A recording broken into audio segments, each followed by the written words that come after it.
দেবাশিস মূলত আবহাওয়া অফিস থেকে বলা হয়েছিল যখন রেমালের যে অংশটি রয়েছে পুরোপুরি সেটি যখন স্থলভাগ অর্থাৎ বাংলাদেশের যে স্থলভাগ রয়েছে সেই স্থলভাগ যখন অতিক্রম করবে এর পরে মূলত ঘূর্ণিঝড়টি ধীরে ধীরে তার যে শক্তিমত্তা ছিল অর্থাৎ ঘূর্ণিঝড়টি যখন বাংলাদেশের যে উপকূল রয়েছে সেই উপকূলে যখন আঘাত হানে সেই আঘাত হানার পর থেকেই এই ঘূর্ণিঝড়টি কিছুটা ব্যতিক্রম সেটি মূলত একেবারে যে বাংলাদেশের স্থলভাগ সেটি অতিক্রম করার পর পর্যন্ত অর্থাৎ প্রথম থেকে যেই শক্তিমত্তা নিয়ে এটি আঘাত এনেছে শেষ পর্যন্ত এটি এখন বলা যায় যে বাংলাদেশের স্থলভাগ অতিক্রম করছে প্রায় শেষের অংশটি অর্থাৎ পশ্চাৎ যে অংশটি সেই অংশটি এখনো বাংলাদেশের ভূখণ্ডে রয়েছে সেই কারণে এর যে প্রভাবটি সেই প্রভাবটি এখন মূলত পড়তে শুরু করেছে অর্থাৎ উপকূলের দিকে অর্থাৎ যেই অংশ দিয়ে মূলত এটি বাংলাদেশের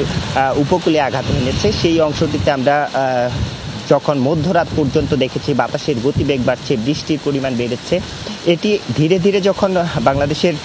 মূল ভূখণ্ডের দিকে আসে তারপর থেকে মূলত কিন্তু এই অংশগুলোতে প্রভাব পড়তে শুরু করছে যার প্রভাব আপনি নিশ্চয়ই দেখতে পাচ্ছেন ঢাকা সহ সারা দেশেই কিন্তু বৃষ্টি শুরু হয়েছে ঢাকায় ঘন্টা খানেক আগে থেকে এই বৃষ্টিপাত শুরু হয়েছে এবং আমরা ঘন্টা খানেক আগেও দেখেছি যে প্রচণ্ড বেগে ঢাকার বিভিন্ন অঞ্চলে প্রচণ্ড বেগে বাতাস বইছে এবং এটির বলা যায় যে যখন মূলত 5টার দিকে ঘন্টাখানেক আগে যখন এই বৃষ্টিটি শুরু হয় বৃষ্টির পাশাপাশি ঝোড়ো হাওয়া বাতাস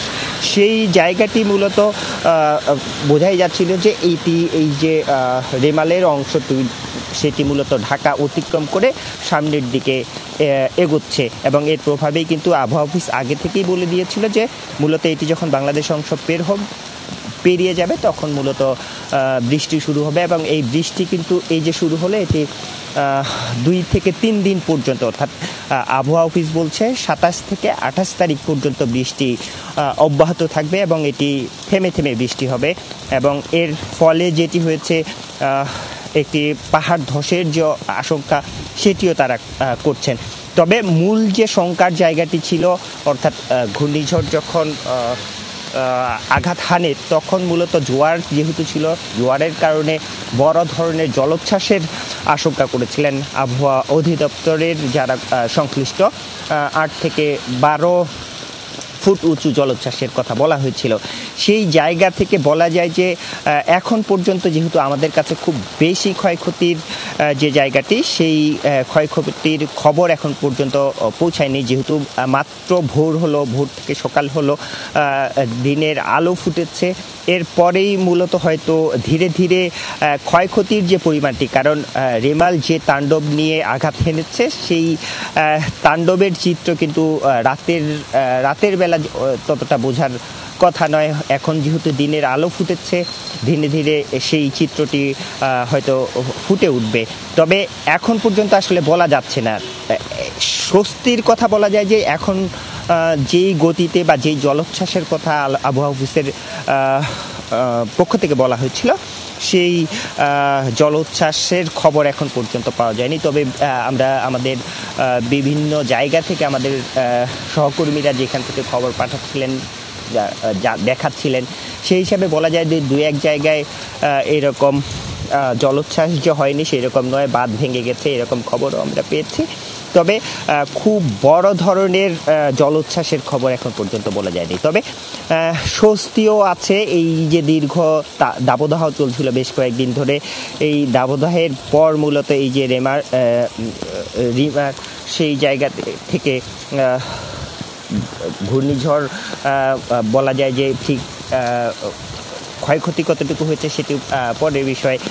বা এখন পর্যন্ত বলা যায় যে যেরকম আশঙ্কা করা ছিল সেরকম ক্ষয়ক্ষতি আমরা বলতে পারিনি সেই হিসাবে বলা যায় যে এখন যেহেতু বৃষ্টি শুরু হচ্ছে প্রচণ্ড দাবদাহের মধ্যে ঢাকায় দীর্ঘদিন পর বৃষ্টি হচ্ছে একরকম বলা যায় যে বেশ স্বস্তির মধ্যেই এখন পর্যন্ত যেহেতু খুব ভোর এখনও কেউ খুব একটা বের হয়নি ঢাকার রাস্তায় আপনারা নিশ্চয়ই দেখতে পাচ্ছেন দেবাশিস প্রচণ্ড বেগে কিন্তু বৃষ্টি তো হচ্ছেই, বৃষ্টির পাশাপাশি বাতাসও বইছে, ঝোড়ো হাওয়া বইছে, এবং আমি যে এখানে দাঁড়িয়ে থাকবো সেই দাঁড়িয়ে থাকার মতো কিন্তু অবস্থাটি বাইরে নেই। বলা যায় যে মোটামুটি বেশ ভালো গতিতেই এই যে বৃষ্টি, ঝোড়ো হাওয়া সেটি হচ্ছে, এবং এর মধ্যে যারা রাস্তাঘাটে বের হয়েছেন তারা বেশ স্বস্তি নিয়েই বলা যায়, কারণ বিগত কয়েকদিন ধরেই বেশ দাবদাহ ছিল। এই দাবদাহের মধ্যে মানুষের মধ্যে হাঁসফাঁস একটি অবস্থা ছিল। সেই হাঁসফাঁসের মধ্যে এই যে বৃষ্টি এবং বৃষ্টির ফলে মানুষের মধ্যে বেশ কিছুটা স্বস্তি হচ্ছে। তবে শঙ্কার বিষয়ও রয়েছে, কারণ আবহাওয়া অফিস যেটি বলছে যে সারা দিনেই আজকে বৃষ্টি হবে এবং এটি আরও 3 দিন বা 4 দিন পর্যন্ত অব্যাহত থাকবে। সেটি যদি হয়ে থাকে, যেহেতু ঢাকার বেশ কিছু নিম্নাঞ্চল রয়েছে, বিভিন্ন জায়গায় খোঁড়াখুড়ির কাজ চলছে, সেই দিক থেকে বিবেচনা করলে এই যে আজকে সারাদিনের বৃষ্টি হওয়ার সম্ভাবনা এবং যে বৃষ্টিপাত শুরু হয়েছে, তাতে আমরা বলাই যায় যে আজকের এই দিনটি ঢাকাবাসীর জন্য ভোগান্তিরও হতে পারে। একদিকে স্বস্তি, একদিকে ভোগান্তি, কারণ ঢাকার রাস্তায় অনেক এলাকায় আমরা দেখি যে সামান্য বৃষ্টিতেই নিচু এলাকা ডুবে যায়। সেই হিসাবে বলা যায় যে যেহেতু মাত্র সকাল হলো, এখন কর্মস্থলে মানুষজন বের হবেন, কর্মস্থলে বের হওয়ার সাথে সাথে ভোগান্তির জায়গাতেও কিন্তু মানুষকে পোহাতে হবে। দেবাশিস।